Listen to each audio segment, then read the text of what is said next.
Welcome to Mach-E GT, my Mach-E and electric vehicle enthusiast channel. In today's video, as I approach the 1-year birthday of my car, my 2022 Mach-E GT, I thought I'd share 5 things that I wish Ford had done differently.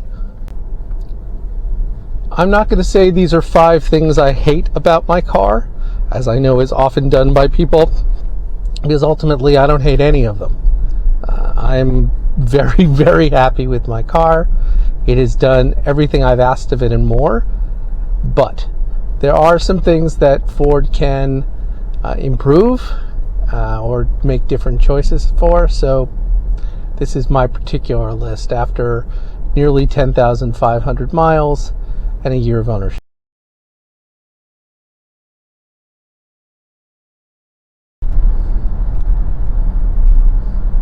The first thing I wish Ford had done differently with the Mustang Mach-E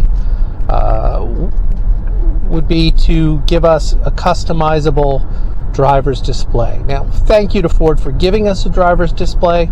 It was one of the major reasons I wasn't considering a Tesla Model 3 or Model Y, because I frankly want to see where I'm going, and more to the point, how quickly I'm getting there with a quick glance downward as opposed to over to the side.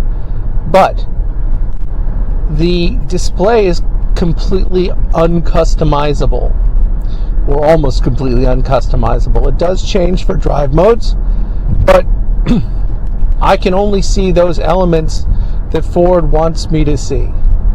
It kind of feels a little Apple to me, in that your choice is what Apple chooses for you. Most of it I think I wouldn't change. On the other hand, I rarely have the need for a compass direction, but I often have the need for a clock. And it would be very nice if, for example, I could put a clock instead of a compass on the unbridled display. There's some other things. I'd love to be able to see what's playing on the audio track instead of having to look over to the main screen and then swap menus if I'm not currently in the radio side, so I can see what artist is playing. So Ford, I know you know how to do this. One of the few things that really made me jealous in the 2024 Mustang reveal was how gorgeous and how customizable the dashboard display was. So it's software. You could do it. Give us a chance to see what we want to see, regardless of in which drive mode we're in.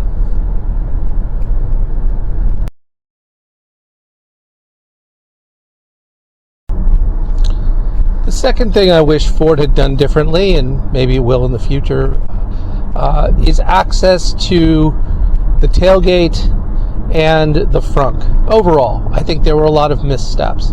As far as the frunk goes, I get that the early models did not necessarily have power releases, or they were disabled because of safety requirements, and so there was only the manual release.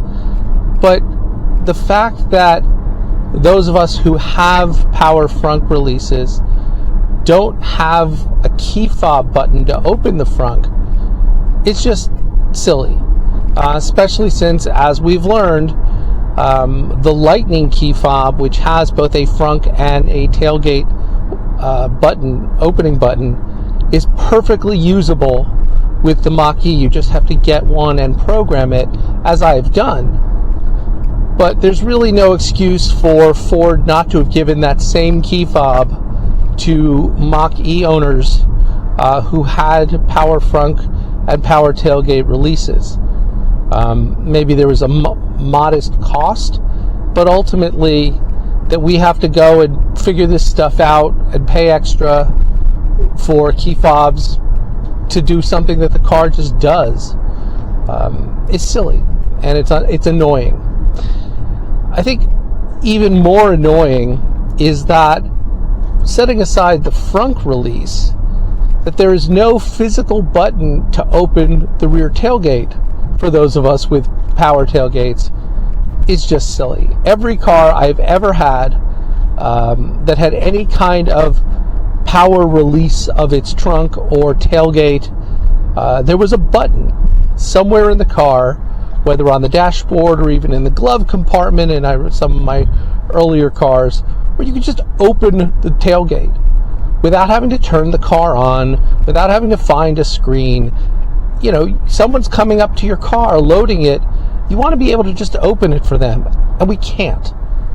And again, we know it's easy to do because those people who are a little braver than I am, who are perhaps not just leasing or Ford optioning their cars and willing to do a little more customizing, have just used some simple wiring and put buttons in their Mach-E cabins to open the trunk, the tailgate. It's not hard, apparently. The wiring does it. You just have to put a button in and drill a hole, or pop out another button and put it in. It's not hard. It should have just been there, and hopefully when Ford does a refresh of the Mustang Mach-E, it will give those with power trunk releases a button, and maybe even those who have the manual ones to at least pop it, right? Pop the trunk. We know what that is.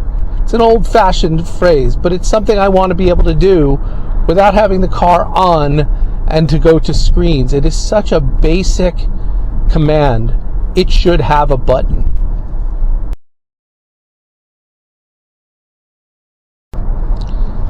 The third annoyance with my Mustang Mach-E also has to do with the tailgate. When I ordered my Mach-E in October of 2021, the trim level I ordered came with a kick to open tailgate. Actually, kick to close also. It's a feature I use regularly. I used it on my C-Max Energy.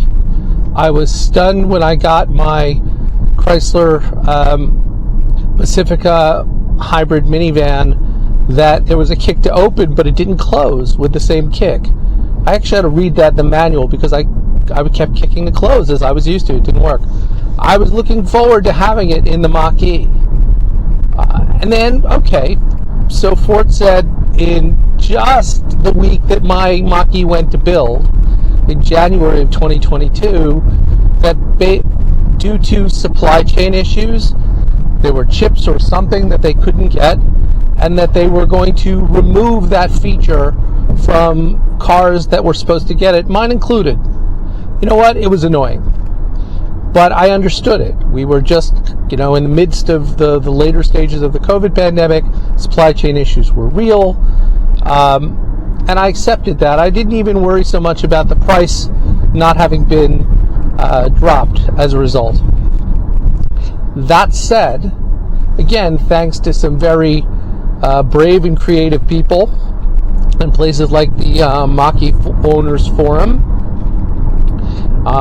it became very quickly clear that for many of the vehicles that were supposedly not capable of kick to open because of this supply chain issue, they were capable of it. The hardware was already there, the chips were already there, but Ford had, for whatever reason, probably because some contemporary cars did and some didn't have the hardware, they disabled it in software.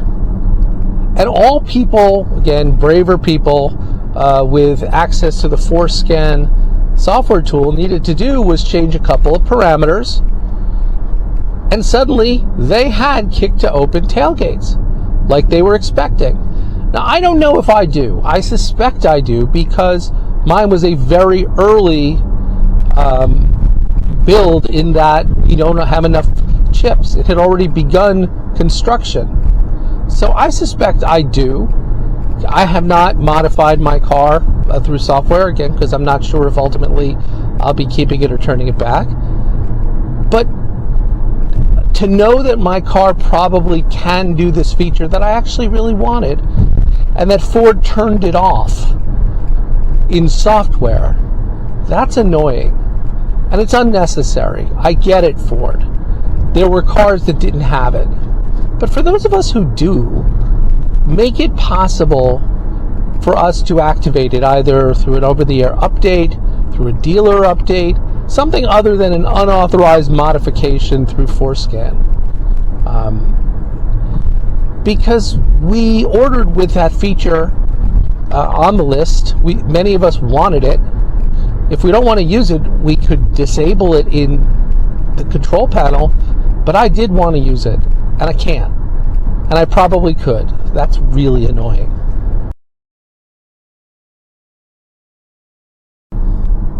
The fourth annoying thing about my Mustang Mach-E GT is how Ford restricted ordering. In the sense that when I ordered mine, I knew I wanted a GT.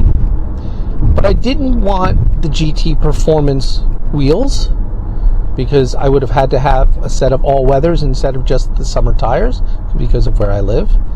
And I didn't want the extra bolstered seats. Mostly because I wasn't sure that I and some of other people in my car would fit in them. But also because I wasn't planning on taking it on a track. Plain bolstering was fine with me. What I did want was the opportunity to order the Magnerized suspension, at least to consider it. And I wanted the opportunity to choose whether or not I wanted the panoramic glass roof. Had I ordered a 2021, I could have gotten the identical car without the glass roof, saved myself some money, but by the time I was ordering in 2022, that was not a choice. All GTs had the panoramic glass roof, at least the trim I was ordering, and you had to get the entire performance pack to get the Magnerized suspension. This is not just a Ford thing, clearly. Most car manufacturers will have trim levels, they will have packages. I get it. But it's annoying because I did not get the exact car I wanted. And when you're talking about a purchase of that level, where you're ordering as opposed to buying off the lot, as most of us did, unless there's some really good physical reason why the Magnerized suspension, for example, wouldn't work with all-season car tires, which of course that's not true. We know it works because you could put ordinary all-season wheels and tires on a performance edition, and you have to if you live anywhere where it snows or gets icy. So it would have worked, and yes, it would have been expensive, but I could have made that decision, and I would have made that decision. The suspension is fine, but I know the Magnerized would have made it better. And it also could have allowed me to customize things. So that's, again, all car manufacturers do it. I understand why. They want to maximize the profitable packages. They want to simplify putting the cars together, right? So there are limited packages, and the factory knows that if they're building a GT Performance Edition, it's got these bits, and if they're building a GT that's not a Performance Edition, it doesn't have to have these bits. But it's annoying, and I wish I could have done otherwise. Would I have picked the glass roof? I don't know. I probably still would have, especially once I learned my automobile glass coverage would cover it if it cracked. But I'm not sure. And I don't benefit from it much as a driver, especially when I'm wearing my Mach-E hat. But, you know, I don't know. I would have liked that choice. I would have liked to have traded off the savings of the glass roof for the cost of Magnerized. And I just can't.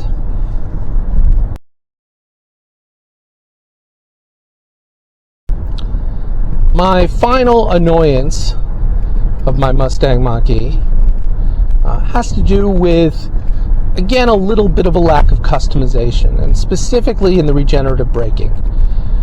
If you see almost every other EV on the road today, including those that came out before or contemporaneously with the Mach-E and those that have come after, one of the features that is frequently noted is that the level of regeneration can be customized from none, so just coasting, up through one pedal braking, or one pedal driving, I should say. And they can be customized independently from the drive mode. So the steering response, the acceleration response, it's the braking response, etc. Many cars do it with paddles on the back of the wheel, similar to gear shift paddles.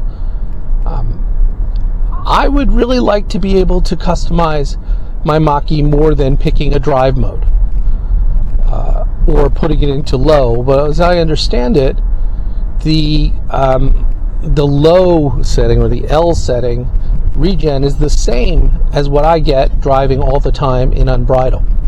So it doesn't make much difference.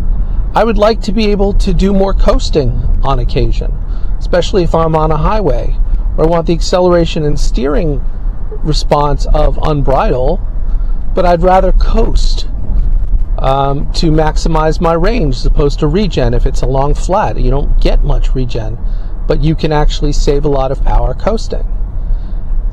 I'd like to be able to do that, and I can't.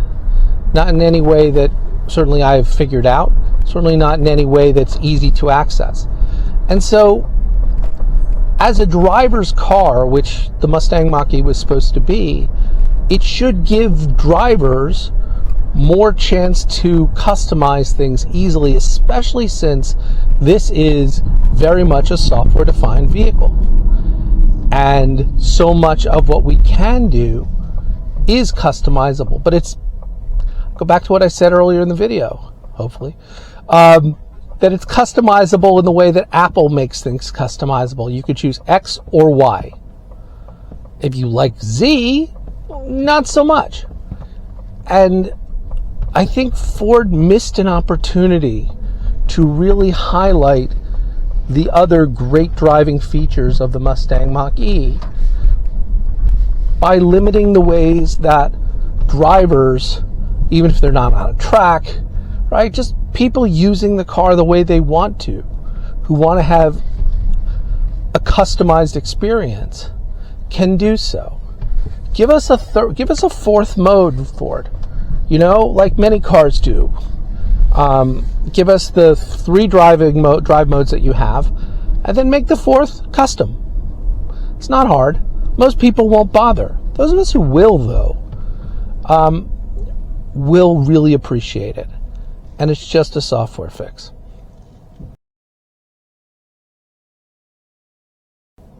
So those are my 5 annoyances of my 2022 Mustang Mach-E GT as I approach my 1-year anniversary.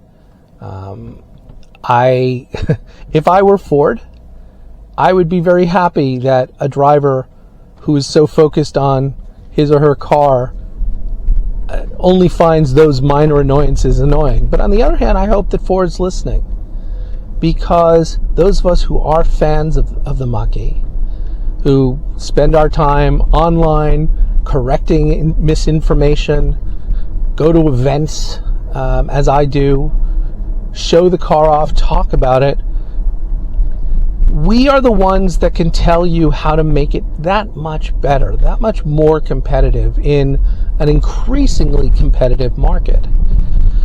I still would have bought the Mach-E today, even with the many, many other choices that are out there. Many more than there were in October of 2021 when I was placing my Mach-E order. I still prefer its styling. I'm still very happy with my particular local Ford dealer, shouting out to Hempstead Ford in Garden City, New York, both in sales and service. I just love the car. I love driving it. I fit really well in it. Passengers are comfortable. Storage is great. All of the things. But if the car were missing some of those annoyances, I think it would not only appeal more to me, but it would appeal more to other people who are now more considering some of the competition, that have fixed some of these things. Yes, there are other features out there that the Mach-E doesn't have. And if you want those features, you'll look at some other vehicle. But those that the Mach-E could have and doesn't, that's where Ford has missed the mark. Anyway, hope you've enjoyed, and I'll see you next time.